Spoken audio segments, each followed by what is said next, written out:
Miles de mujeres convivimos diariamente con nuestro maltratador. El confinamiento ha endurecido esta situación. Necesitamos ponernos a salvo de esta violencia machista.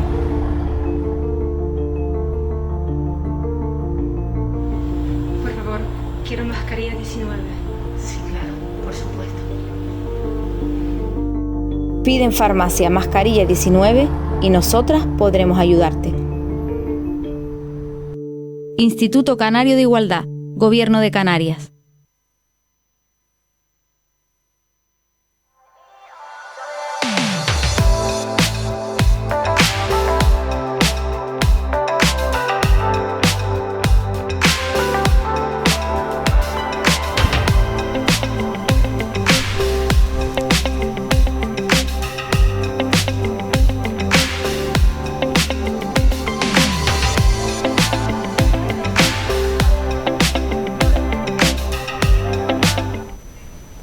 Muy buenas tardes, continuamos con el programa sobre igualdad de género. Comenzamos ya la tertulia en la que seguiremos hablando sobre la múltiple discriminación de las mujeres en situación de vulnerabilidad, y para ello contamos con Isabel Guerra, presidenta de Mujeres Profesionales Maguada, psicóloga y experta en violencia de género, docente en el ámbito sociosanitario. Muy buenas tardes. Buenas tardes. Cata Isamelián imparte formación y conferencias y mentaliza a empresas familiares, sobre todo lideradas por mujeres. Muy buenas tardes. Buenas tardes. Virtudes Sarmiento Pérez, coach certificada, directora fundadora del Instituto Canario de Coaching, donde se dedican al desarrollo de personas y organizaciones, licenciada en Derecho y experta en violencia de género. Muy buenas tardes. Y por último, Julia Crespo, monitora de la Asociación FIDA. Muy buenas tardes. Hola, buenas tardes. Bueno, muchísimas gracias a todas por estar aquí hoy con nosotros. Lo primero que me gustaría preguntarles es ¿cuáles son los factores que conforman la vulnerabilidad en una mujer?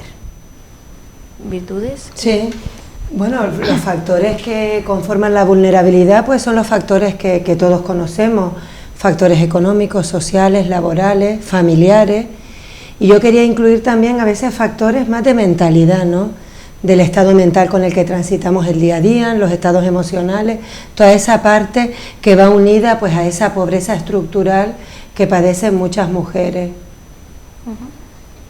Bueno, como factores los discriminatorios todos, ¿no? Es decir, aquellos ámbitos donde la mujer juega un papel secundario por una sociedad patriarcal que evidencia el poder supremacía de los hombres frente a las mujeres, ¿no? Y en el ámbito laboral, pues las desigualdades que existen a la hora del mismo trabajo, cobrar menos, tiene que llegar el día 28 de febrero para cobrar lo mismo que cobra todo un hombre el 31 de diciembre, por ejemplo, y tenemos que reivindicarlo ese día.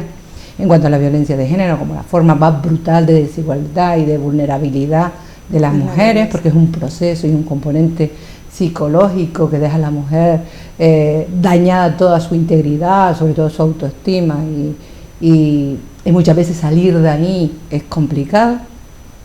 Luego en el ámbito social, es decir, las tareas que se piden que hagan las mujeres y las tareas que se piden que hagan los hombres, la cuidadora de las personas con dependencia, en un alto porcentaje, casi el 90% son mujeres mayores de 50 años que no tienen estudios. Bueno, y luego en el ámbito económico, que en sectores económicos pues todavía las empresas distan mucho de tener en sus consejos de administración a mujeres, ¿no? En esa famosa ley de igualdad que era efectiva entre hombres y mujeres, que decían que tenía que haber como mínimo el 40-60 dentro de los consejos de administración, y tan siquiera hay un 0,3%. ¿Eso qué supone? Supone que todavía la mujer tiene un techo de cristal que le imposibilita para llegar a cotas de poder en el ámbito político. Las mujeres siempre juegan la parte de que la eligen hombres, no son ellas las que eligen sus listas, son hombres las que eligen a ella. Y bueno, como digo, todavía queda más extrema pobreza. La pobreza tiene nombre de mujer, porque las mujeres, las pensiones de viudedad son ridículas.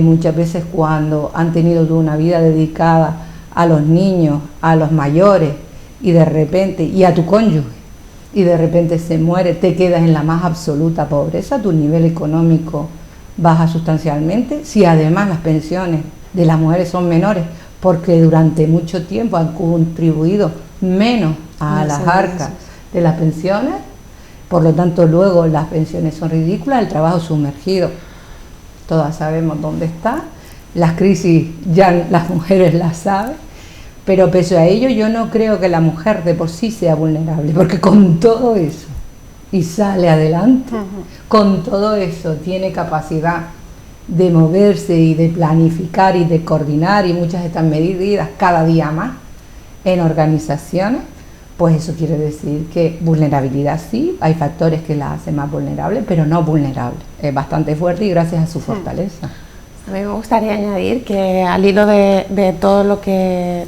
ha dicho Isabel, pues evidentemente si unimos ese factor educacional que conlleva también al hilo de la mentalidad que tenemos en un país como es España, pues todavía no hemos roto esa forma de ver el papel de la mujer sobre la mesa, y que todavía a nivel educativo, ese factor a nivel educativo sigue estando en una línea donde la vulnerabilidad se iguala a debilidad, no a una fortaleza, que es lo que venía diciendo Isabel. O sea, seguimos llamando vulnerable a la mujer cuando realmente estamos batallando en un ámbito donde es más bien fortaleza más que debilidad. Sí, yo también quería añadir, mis compañeras lo han dicho perfectamente, la palabra debería ser ¿qué le falta a la mujer?, ¿no? Porque se sigue estando sometida en su casa con su pareja sin darse cuenta de que la situación está tan mal, pero la están oprimiendo porque parece que no puede salir, porque es la responsable. Creo que es una cuestión de mentalidad también. Desde que compartes tu vida con otra persona, muchas mujeres nos seguimos convirtiendo en madres de nuestras parejas. Y entonces nos resulta una carga el pensar, yo quiero cambiar esto, pero resulta tan difícil que diga, vale, yo me voy porque soy capaz de salir adelante. Y además es que se sale, porque una vez me dijeron que más vale pan duro que estar en esa situación, ¿no? Hay un libro muy interesante que yo lo suelo recomendar mucho, pero difícil de que lo entiendan muchas compañeras, seguro que lo conocéis, que es el síndrome de Cenicienta Entonces ahí habla bastante claro de que la mujer es capaz de estar con su compañero, lo puede sacar hasta de una situación de alcoholismo. Hay que remover todo, pero a la hora de ella decir, no, yo soy la que tengo que reforzar mi vida y dejar esta, es ahí donde se plantea que es débil. ¿Y en qué? Yo no... Perdón, Isabel. Discrepo en el sentido de que la sociedad también te oprime, es decir, no es que la mujer voluntariamente no tome las riendas de su propia vida, que la quiere tomar, sino... Perdona, sí, es un conjunto, exactamente. Por ejemplo, en un ámbito como el rural, donde tú separarte de tu marido significa que la sociedad en su conjunto se pone en contra tuya, es decir, ¿a dónde va esta mujer? ¿Quién va a mantenerla? Palabras textuales. No solo pierdes un marido, sino pierdes el contexto social. Entonces, la opresión que existe social sobre esa señora con unos 65 años, o 60, o 66 o 67, mayor, que quiera separarse de su marido, es complicado. Muy complicado. Sí. De hecho, las mujeres mayores aguantan mucho más el maltrato dentro de sus hogares por una cuestión de sometimiento cultural. Es decir, esta es mi cruz, la tengo que llevar por el resto de mi vida, no porque no quiera salir, sino porque las circunstancias la oprimen en ese contexto. No hay que ir tan lejos, mujeres de 65 años, las hay con 30, 35, la brecha educacional esta que sigue. Que es preocupante. Maneras, no, a mí, sé que con 30 años y con 20 años y con 17 años hay niñas que ya, y sobre todo a través de las redes, sufren acoso y violencia, grooming, el sexting y todo eso, claro que sí. Y quizás la sociedad todavía está hoy más abierta que hace 40 años. Sin embargo, las señoras que superan ya una edad están todavía con esa sociedad anterior. Y a una persona mayor le cuesta mucho más separarse de su pareja, más si estás en contextos rurales. Sí, ¿vale? En ese contexto totalmente... Sí, entonces Yo creo que lo que hay que cambiar son los estereotipos que se le asignan a mujeres y a hombres. La mujer por naturaleza no vulnerable, hay que romper esa lanza porque si no sería victimizar a las mujeres y no nos conviene ser víctimas de nada. Que yo quería subrayar eso, que yo creo que el camino no está en la victimización de la mujer, sino en el empoderamiento de la mujer, y cuando la mujer se empodera y saca su fortaleza y descubre quién tiene que ser para salir de esa situación de maltrato, da igual la opresión social, familiar, porque se empodera desde todo lo grande que hay en ella, quitando sus techos de cristal, sus estados mentales, sus creencias, y sale adelante con mucha fuerza. Entonces, el trabajo está en la mujer y en la persona, ¿no? En trabajar todos esos aspectos de quién tiene que ser para conseguir sus objetivos vitales sin sometimientos ni dependencia. A veces caemos en eso, en el derrotismo de la mujer, en victimizar y en subrayar mucho esa vulnerabilidad. Yo creo que la fortaleza de las mujeres y la capacidad de salir adelante en situaciones, pues cuando lo único que les queda es ser fuertes, pues lo demuestran. Y sobre todo el centrarnos en el objetivo de qué le produce, cuál es el factor que hace que la mujer esté en ese. Entonces entramos en el conflicto de que ese es la excusa, o realmente hay que trabajar la mentalidad. Y el empoderamiento de la mujer, que ahora pues hay muchos organismos trabajando el empoderamiento de la mujer para esto mismo, para que cambie o se transforme. A mí la palabra cambio creo que el cerebro no la coge nada bien, entonces sufrir una transformación hacia otro punto B que está en un lugar diferente hasta el momento, o sea, hasta el día de hoy. ¿Dónde hemos estado hasta el día de hoy? Bueno, pues a ver dónde queremos estar el día de mañana y trabajar en ese sentido, más que en el conflicto de factores en relación con la mujer. Totalmente. Yo creo que se trata de eso, de desestructurar las mentalidades, y eso no es un proceso inmediato, no es un chasca, eso es un trabajo interno, personal también, de abrirse a otra forma de ser, de aquello que has empapado desde chica, porque desde chica se te puso el zapato rosa y la falda rosa, y ese estereotipo lo llevas marcado ahí.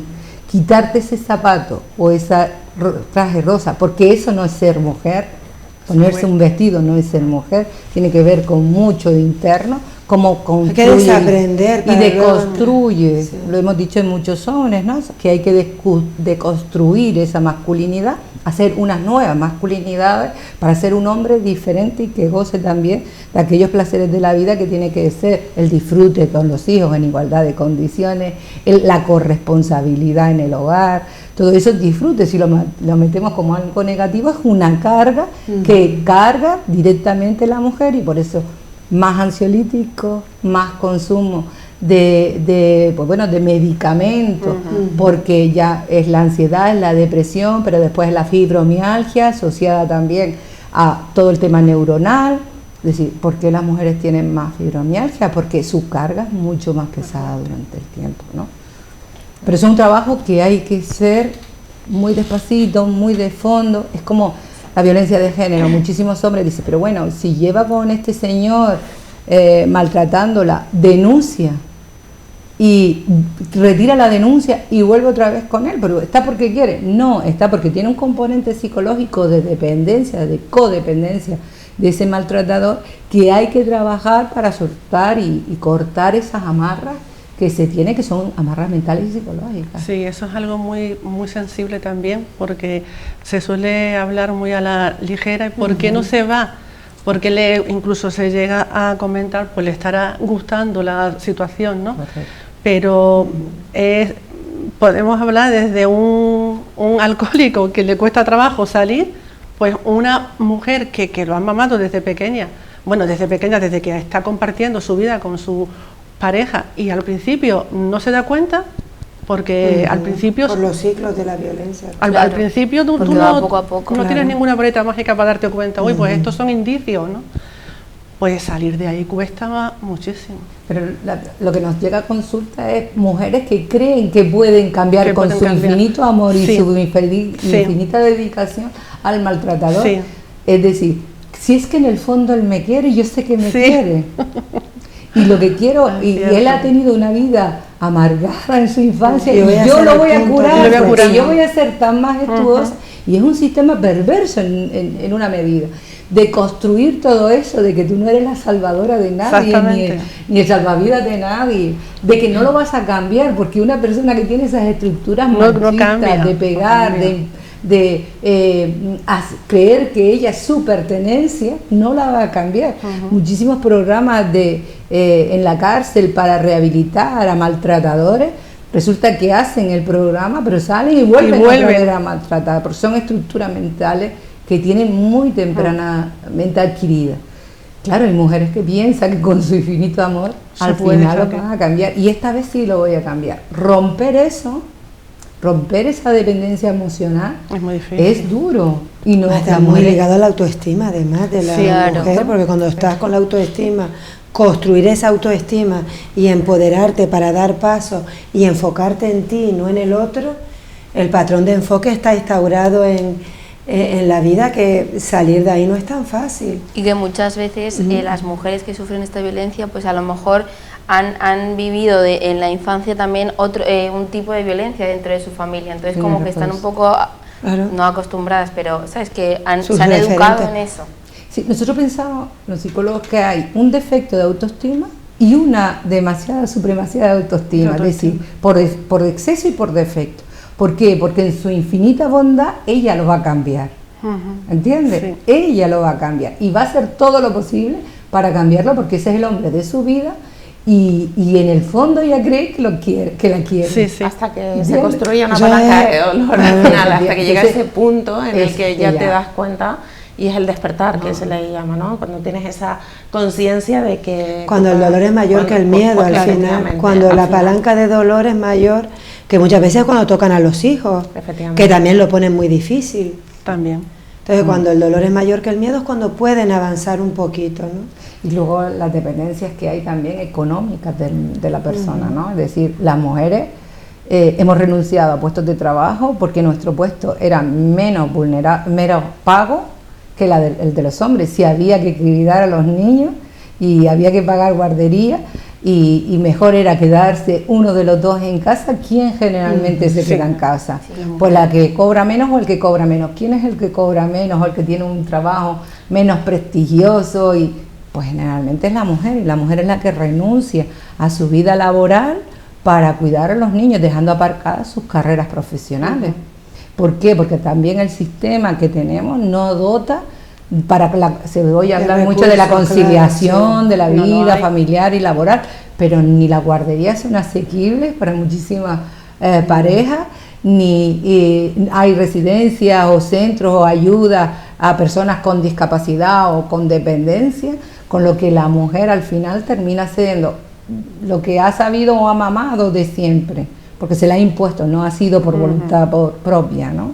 Y bueno, todavía ahí sí que hay un grado de vulnerabilidad cuando te pegas 8, 9, 10 años hasta que tu hijo crece y vuelves al mercado laboral en peores condiciones que tus compañeros que han seguido y han promocionado en sus empresas. A raíz de lo que está comentando, me surge pues el tema de la extrema pobreza, que es algo que muchas veces viene ligado, pues este tipo de vulnerabilidades que, como dicen ustedes, no es que sea vulnerable la mujer, sino que tiene esos factores que le influyen en la vida.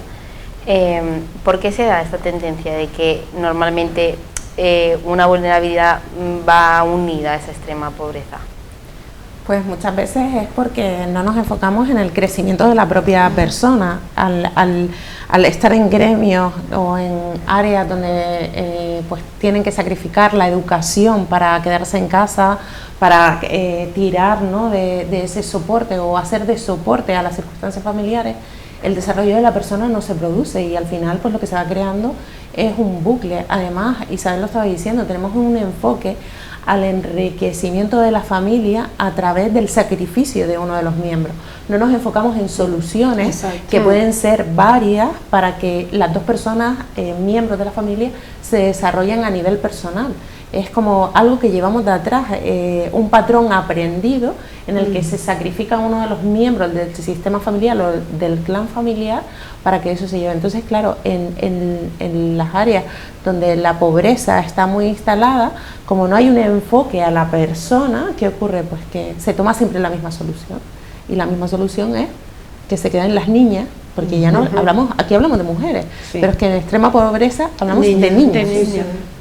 Y entonces es cuando la media de edad baja de una manera muy considerable y ya ahí pues es como entrar en el bucle, entramos en el bucle y ahí nos quedamos dando vueltas y si no se le pone foco, obviamente para buscar una solución a esos pilares familiares sobre todo, pues las niñas se quedan y va asociado siempre a lo mismo, a familias desestructuradas, etc.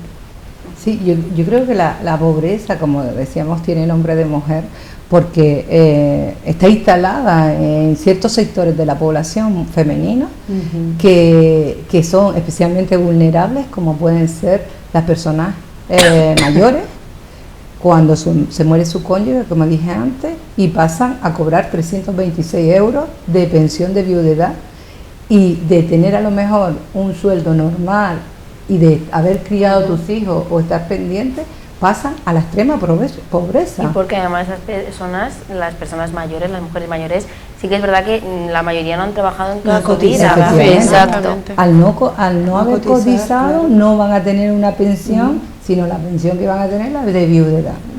Y alguna ayuda más que pueda hacer para compensar. Lo de la renta vital mínima está genial porque equilibra un poco, pero desde luego a las mujeres son vulnerables en el sentido de que te puedes cuidar de tu madre o de tu padre durante 6, 7 años, las 24 horas del día, los 365 días del año.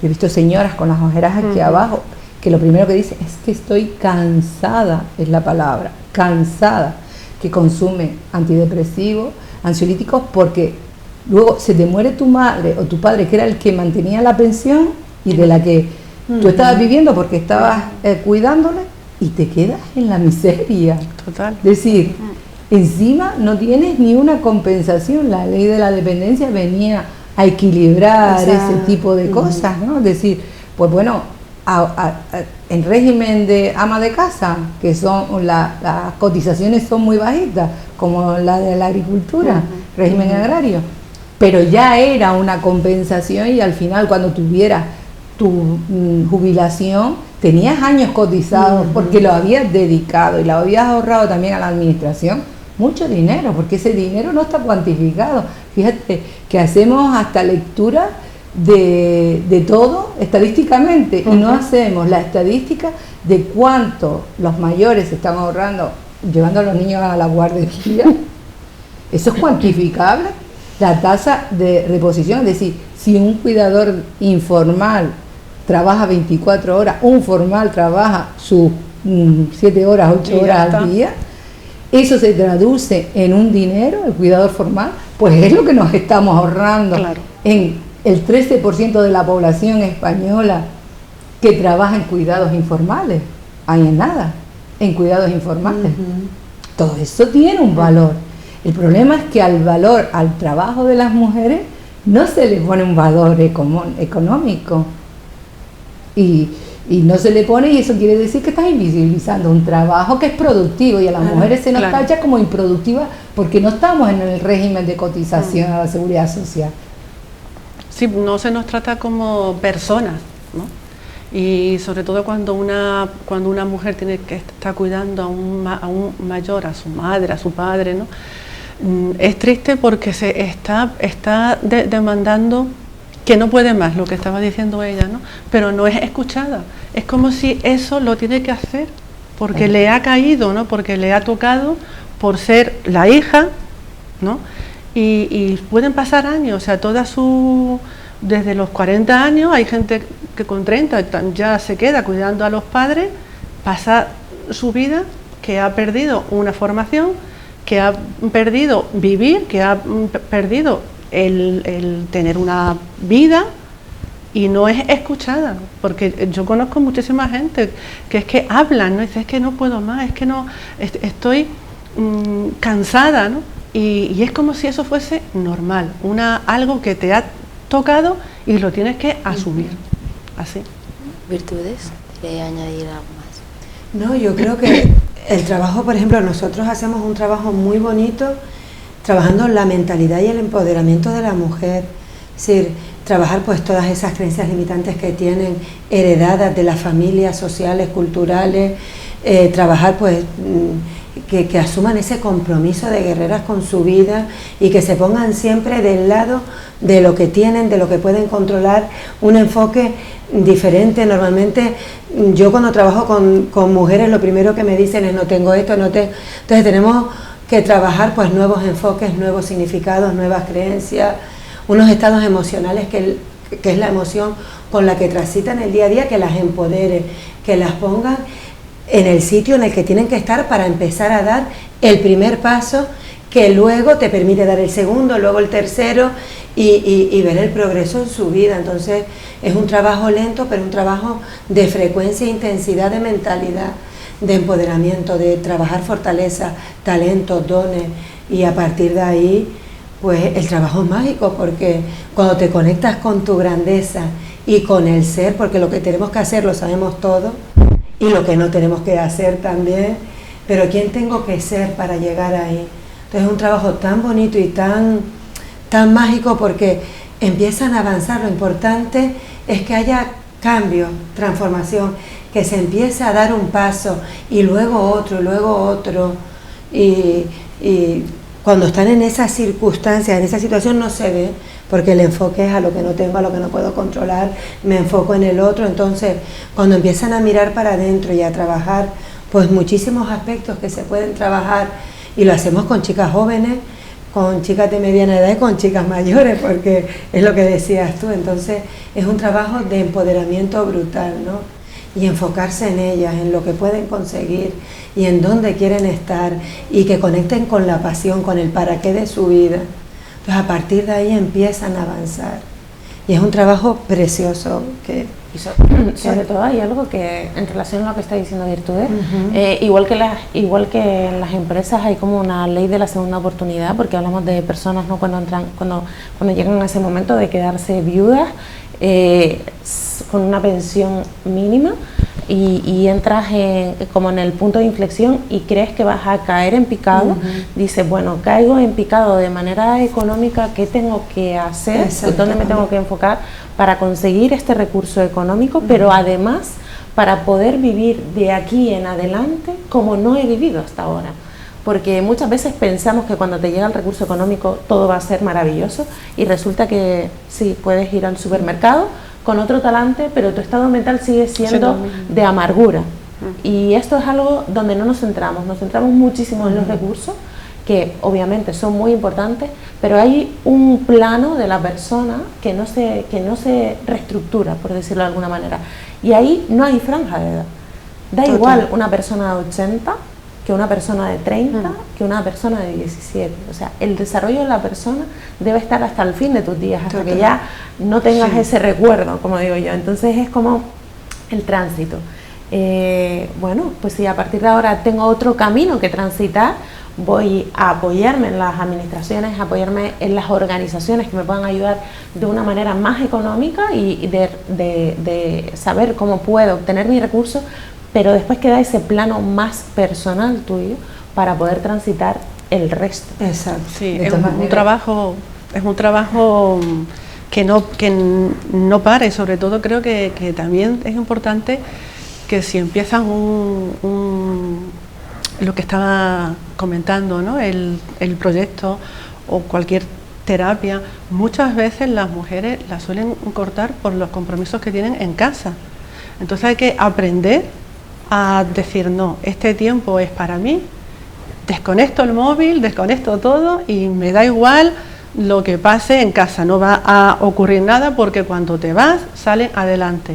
Entonces, ¿qué pasa? Que tengo durante la semana 2 horas donde voy a hacer atención plena, o donde me van a escuchar o voy a aprender algo. Ese tiempo es para mí. No, por todas estas creencias se creen que somos indispensables, ¿no? Porque nos han enseñado que no podemos salir de casa, ¿no? Que no saben dónde están los espaguetis, que no saben dónde está esto, ¿no? Pues no, hay que aprender a... Para un médico, para un duelo, para alguna obligación. Todo. Sí, exactamente. O sea, el tiempo este es para enriquecerme y para ir cambiando lo que hasta ahora me ha hecho sufrir. Sí, perdona, tenemos que ir terminando ya, se acaba el tiempo. Solo por mencionar algo que sí que es vulnerable y que tenemos que luchar porque es una lacra, que son los abusos sexuales y que se están cometiendo de manera sistemática en mujeres jóvenes y, durante, pues a partir de lo que fue la manada, fue cuando las mujeres masivamente salieron a la calle, porque siempre éramos 4 en la pancarta. Pero a partir de la manada hubo una conciencia social de que los abusos sexuales estaban a la orden del día y había ciertas estrategias para abusar, y eso ha hecho que las mujeres, muchísimas mujeres, tengan miedo, y sus madres y sus padres tengan miedo de que sus hijas salgan por la noche. Entonces tenemos que abordar ese tema, y ese tema es un tema muy candente. Y hay que abordar de manera de qué coño estamos haciendo mal, y perdón por el coño, en la educación, que todavía y más estos patrones están volviendo a salir de manera alarmante. Bueno, ya para terminar me gustaría pedirles una muy breve conclusión, porque no queda tiempo, en el que pueden destacar algo que crean que es importante, un mensaje, un resumen de lo que hemos hablado. Empieza Isabel. Pues yo creo que en la resiliencia, ¿no? La capacidad que tienen las personas en general de salir de la adversidad y fortalecerse. Yo creo que la mujer no es vulnerable, la mujer la hace vulnerable la sociedad. La mujer ha demostrado durante toda la historia de la mujer, en todos los aspectos, que es fuerte, que sobrevive, no en vano es la que pare, con el sudor de la frente que nos impusieron, y la manzana de Eva. A pesar de todo eso, a pesar de tener muchísimos obstáculos en el camino, la mujer ha sabido reponerse y salir adelante, ¿no? Y en este momento donde la sociedad es a lo mejor más consciente de que hay desigualdad, pues a lo mejor hay que empezar otra fase, que es la del empoderamiento, que es la de buscar otra fórmula para llegar mejor a la gente joven, ¿no? Porque no toda la igualdad está superada, aunque digan algunos. Para mí, muy corta, muy sencilla: evolución de las organizaciones, evolución de las administraciones y evolución de nuestra propia mentalidad. ¿Virtudes? Yo quiero decir fortalecer el empoderamiento desde el ser, talento, potenciar recursos, y que cada mujer vea su grandeza para que salga adelante como un cohete, sin obviando pues todo esto de lo que hablamos, que evidentemente pues existe. Julia. Bueno, lo han dicho muy bien mis compañeras, ya creo que poco puedo decir, pero creo que sí, que es importante que también busquemos apoyo entre las mujeres, ¿no? Que se comunique. Lo que yo sé se lo puedo comunicar a otra para que sepa qué es lo que puede hacer. Pues muchísimas gracias, ha sido un placer tenerlas aquí. Gracias a ustedes. Gracias. Muchísimas gracias a ustedes por estar una tarde más con nosotros. Les esperamos el próximo día a las 5:30 de la tarde aquí en el Canal 4.